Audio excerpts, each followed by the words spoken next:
After the incredible success of Resident Evil 4, Capcom knew that they had a new winning formula on their hands.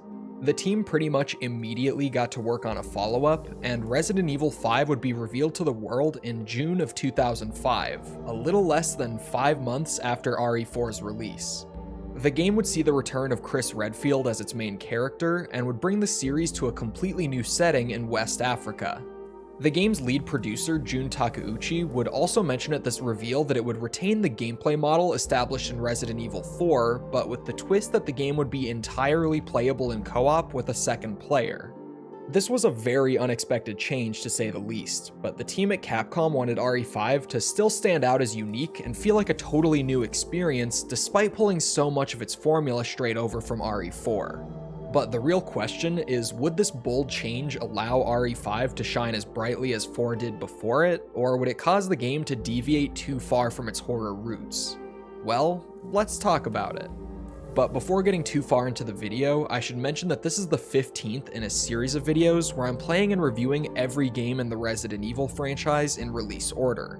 You don't have to have seen the other videos in the series in order to enjoy this one, but I would heavily recommend that you've at least seen my video on Resident Evil 4, as I'm going to be comparing RE5 to its direct predecessor quite a bit throughout the video. So for those of you that are interested in checking out that, or the series as a whole, I'll have the full series playlist in the description below. But with that out of the way, Resident Evil 5 is a third-person shooter game developed and published by Capcom for the PlayStation 3, Xbox 360, and PC in 2009. The game takes place 5 years after the events of Resident Evil 4, and as mentioned before, sees the return of series protagonist Chris Redfield for the first time since Code Veronica. After the disbanding of STARS, Chris became an agent for the Bioterrorism Security Assessment Alliance, or the BSAA for short.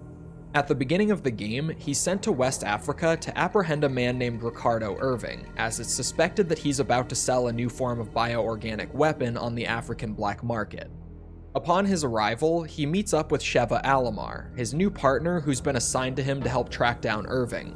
And as you might expect by now from a Resi game, things start going downhill within about 5 minutes of Chris's arrival, with the locals all becoming incredibly hostile and attacking Chris and Sheva unexpectedly. We learn relatively early on that the reason the locals became so aggressive, seemingly out of nowhere, is that they've been infected with a new parasite called Plagas Type 2. Okay, well, maybe it's not entirely a new parasite, but rather a further refinement of the Plagas parasites that we fought back in Resident Evil 4.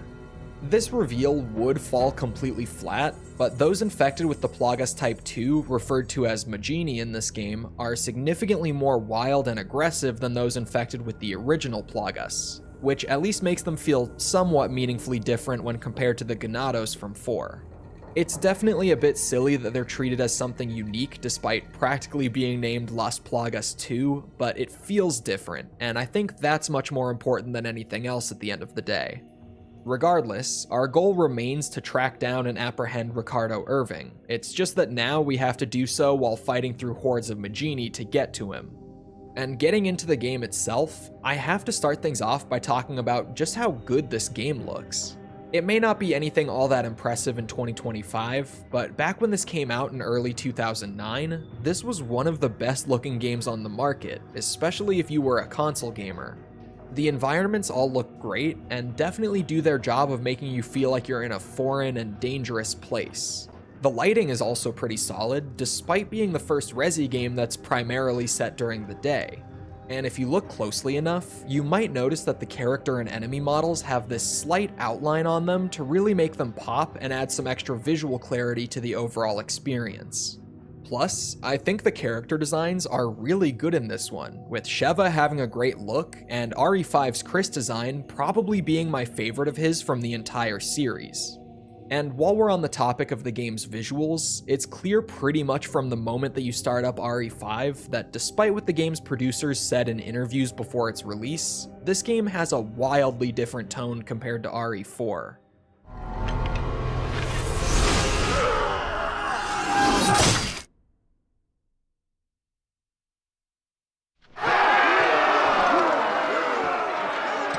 Resident Evil 5 takes itself incredibly seriously, and tonally speaking, is easily the darkest game in the series so far.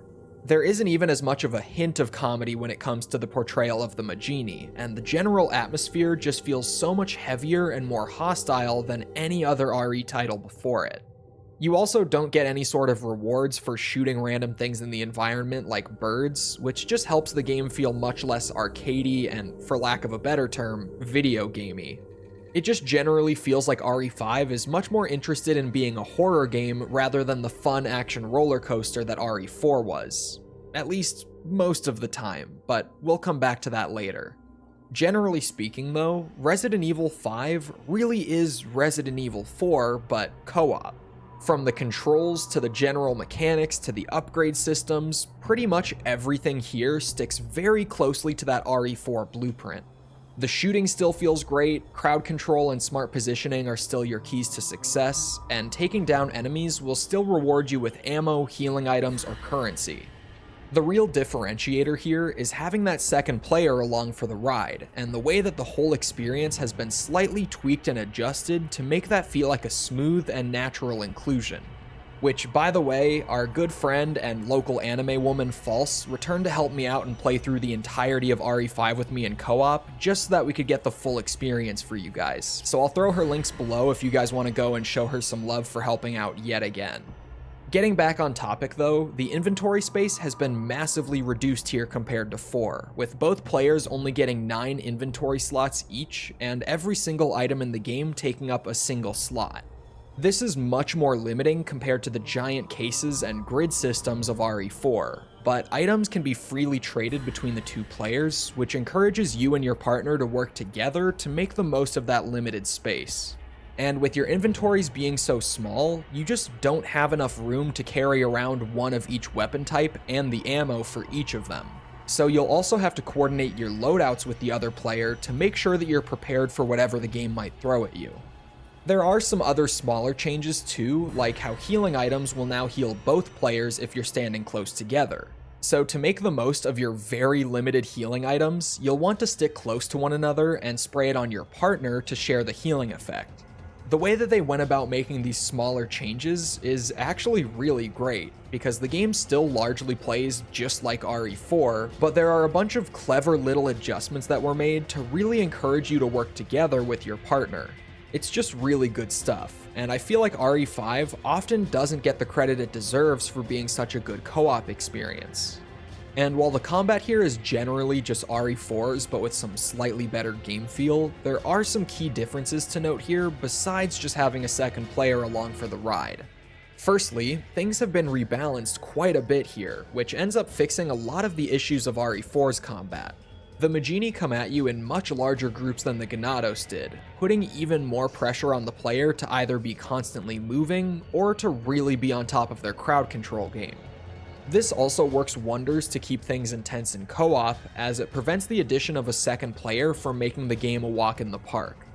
Speaking of adjustments made for co-op, the enemy AI in this game will try to grab you and hold you in place much more often than they did in 4. This pushes players to stick closely together during fights, since while you can wiggle out of grabs on your own after a few seconds, your partner can also just instantly break you out of the grab by running over and pressing a single button. So it's a really small tweak to the AI that actually has a pretty big effect on how players approach the overall combat. Additionally, they've pretty much eliminated the loop from RE4 of knocking an enemy down and knifing them until they're dead, since enemies stay down for much shorter periods of time here, and while the knife is still a solid backup option, it doesn't have the raw damage or stun potential that the RE4 knife had. Combine this with the considerably larger packs of enemies, and running over to a downed Majini and pulling out your knife means pretty much signing your own death warrant here. Now, they have added a new stomp move to allow you to quickly deal some damage to a downed enemy, but this typically doesn't do enough damage to kill them unless you manage to perfectly line it up for a swift stomp to the head, which you just often won't have time to do in all the chaos of the battles here. Not everything is an improvement here though, as RE5 does have quite a few downgrades compared to RE4 as well. One of the largest ones in my opinion is that the level design and the enemy composition here doesn't feel anywhere near as good as RE4's. RE4's levels always felt like you were exploring these expansive areas, but RE5's feel like you're just walking down the straight line that Capcom wants you to, with no real options for things like exploration or non-linear progression. It makes it a lot more difficult for me to get immersed into RE5's world the same way that I could with RE4, and while it's not necessarily bad for the levels to be more linear, it doesn't help that the engagements with enemies just don't feel as elegantly designed as they were in the previous game. This is probably at least partially due to the game's co-op nature, as the designers were basically forced to throw larger groups of enemies at the players to offset the fact that there are 2 of them instead of 1 now. So most fights in RE5 just feel like you're up against hordes and hordes of the same 1 or 2 enemies at a time, rather than the carefully crafted combinations of fewer enemies that you would see in RE4. It doesn't ruin the combat by any means, but it makes encounters in 5 just feel a lot more samey, and makes it a lot easier to get tired of the game if you're the sort of person who plays for long periods of time. The one thing that is really fun about the level design here is how often the game will split up Chris and Sheva to allow for some really tense moments where players will have to play incredibly carefully, since their partner won't be able to save them if they get themselves into a bad spot. These are really good for breaking up the otherwise iffy pacing and make for some pretty stressful moments throughout the game, so they were definitely a good move from the designers. Unfortunately though, the boss fights here are just nowhere near as memorable as the ones we had in Resident Evil 4. They aren't bad by any means, but they just aren't the sort of boss fights that you'll look back on fondly years from now and remember, and I often find myself replaying 5 and going, oh yeah, I totally forgot that this boss exists. Like for example, one that I always forget about and I'm always really happy to see each time I revisit this one is the El Gigante fight near the start of the game. But then I'm always disappointed when I'm reminded that this fight is part of an on-rails turret segment. And yeah, that's a whole other topic we have to cover. Resident Evil 5 has a few really gimmicky set pieces like the El Gigante fight where you'll be taken out of the typical gameplay loop and stuck on something like a turret. These have been the source of a lot of criticism for RE5 over the years, and while I don't particularly like any of these set pieces, I also don't think they detract from the game that much.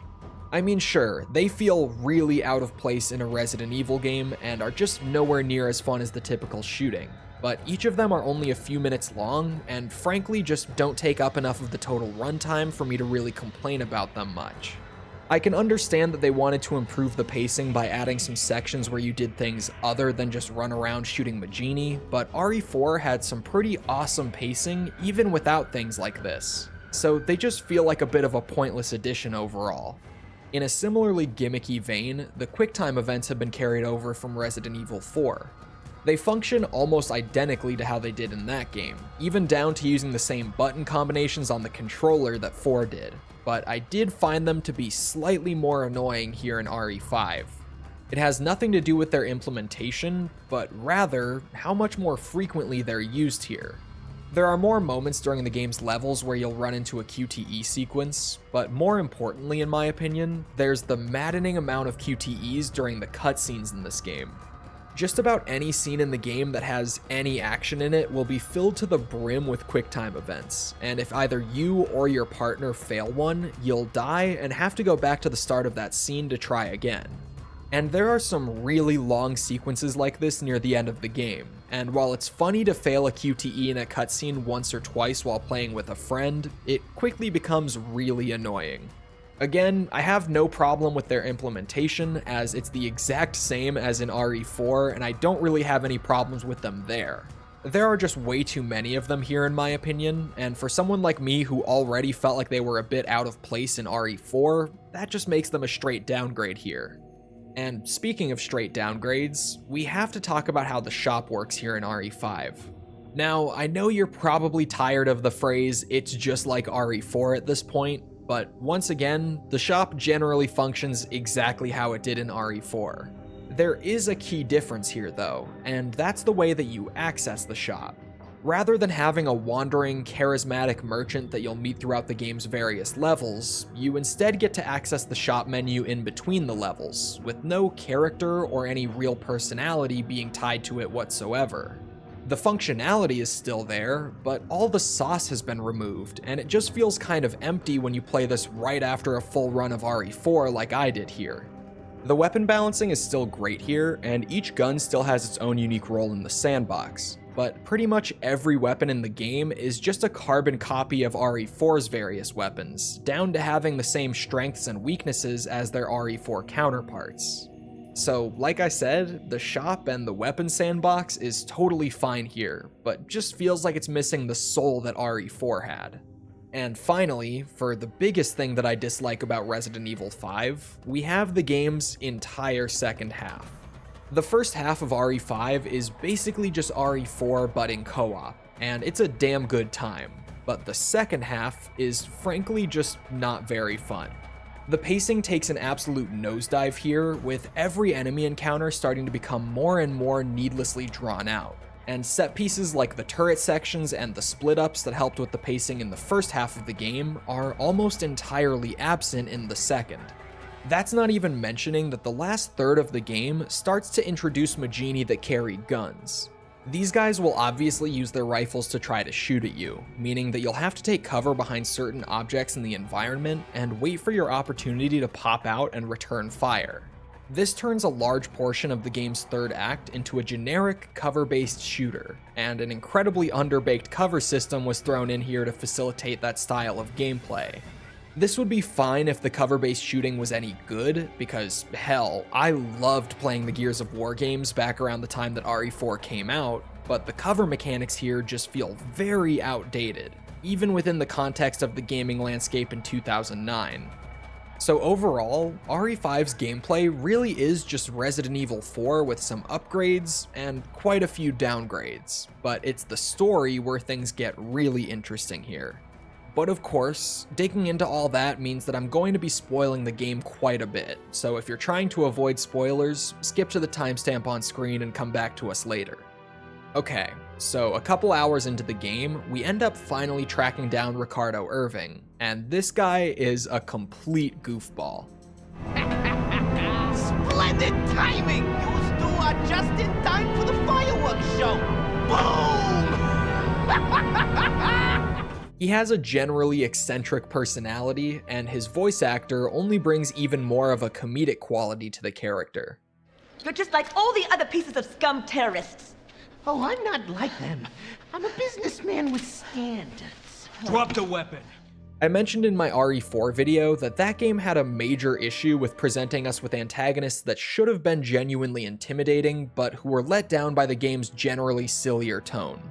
In that sense, Irving feels straight out of RE4, as we learn that he was exploiting the local population by making them completely dependent on his oil field for survival, only to then use that influence to infect them with the Plagas Type 2. But his general disposition and goofy voice acting has always made it just about impossible for me to take him seriously while replaying the game. I actually kind of love Irving because I just have a massive soft spot for goofball villains like this, but tonally speaking, he just feels incredibly out of place in a game like RE5. Surprisingly though, we actually end up killing Irving before the first half of the game is even over. That might seem incredibly odd because for the entire first half of the game, tracking him down is our entire objective. But as he's bleeding out, he gives us an important lead. He tells Chris and Sheva to investigate a nearby cave, and when we get there, we make a kind of shocking discovery. That being that the ones truly responsible for the spread of the Plagas Type 2 is a large pharmaceutical conglomerate called Tricell. Tricell was experimenting with the Plagas here in Africa, and Irving was only one part of a much larger plot. The man truly responsible for this larger plot is one that we're already very familiar with in this series. Albert Wesker. After destroying the last remaining Umbrella facility in Russia and stealing their data as he left, Wesker reached out to Tricell and offered to work with them, providing them with the stolen Umbrella data and allowing them to continue Umbrella's work. He provided them with samples of the T-virus, the T-Veronica virus, and even a sample of the Plagas parasite that Ada Wong retrieved during the events of RE4. From here, Wesker and Tricell developed a long-lasting partnership that eventually leads us up to the events of RE5. And thank God for Wesker's presence in the story, because he single-handedly saves this game from getting another "the antagonists suck" rant from me. Wesker only really appears in the game's third act, but as soon as he does, he absolutely steals the show here. His constant hunger for more power places him within the story very believably. On top of that, his long-standing grudge with Chris adds a great amount of intrigue to things, and his actor DC Douglas is absolutely killing the vocal performance as always. His inclusion even ends up bringing Jill Valentine into the story, as we get a flashback to a BSAA operation from 3 years prior, where Chris and Jill had an encounter with Wesker in a mansion. Wesker had the upper hand on them and was about to kill Chris, so Jill ran up and tackled Wesker right through a nearby window, causing both of them to presumably fall to their death. Then during the events of RE5, Wesker has this cloaked shadow following him pretty much everywhere he goes, and in the most predictable plot twist of all time, said shadow turns out to be Jill Valentine. It turns out that she barely managed to survive the fall, but was captured by Wesker and made part of a Tricell program that aimed to create super soldiers. The drugs that they used on her for the program also placed her pretty much entirely under their control, effectively turning her into Wesker's own personal superweapon. So we of course get a fight against Jill and manage to release her from Wesker's control, and going into the finale, we get multiple fights against Wesker himself, with the game ultimately bringing an end to Wesker's character as a whole. So all up, I actually like RE5's story quite a bit. It's definitely not my favorite that the series has to offer, but it's a huge improvement over what we got with RE4's story, and honestly is probably the best one that we've gotten since Resident Evil 2. It's got some classic Resi intrigue, some good character work with the original 2 protagonists of the series, and of course, a whole lot of Wesker. In fact, my biggest complaint with RE5's story might just be that they killed Wesker off a little too soon, as I feel like they could have used him for at least 1 or 2 more games in the series. It is an enjoyable story though, and feels surprisingly similar to a classic Resi narrative, despite RE5 being part of the action horror era of the franchise. Overall though, Resident Evil 5 is a really frustrating game for me. I always want to love it, but every time I come back and revisit it, I find myself wondering why I'm not just playing Resident Evil 4 instead. The balancing adjustments that Capcom made here are really great, but by almost all other metrics, I always find that RE5 just feels like a slightly downgraded RE4. Despite trying so hard to copy that game's general blueprint, the level design and the pacing makes it a lot harder to play for longer amounts of time, the progression doesn't feel as good, and it's missing that distinct personality that made RE4 stand out so much in the first place. The tone is much stronger, and the latter portions of the story are incredibly entertaining, but a lot of RE5's runtime just feels like it's missing that little bit of sauce that made RE4 feel so special. The co-op is really well done and incredibly fun if you can get a friend to agree to play through it with you, but the majority of players are probably going to be playing through it alone, which takes away the game's greatest strength. It is a game that genuinely has a lot of strengths, but sticking so closely to what RE4 did only ended up hurting the overall product in the end, as every single one of those little downgrades ultimately just stand out so strongly for those that have played both games. So at the end of the day, I'm going to give Resident Evil 5 a 7.8. Hey guys, thanks for making it to the end of another video.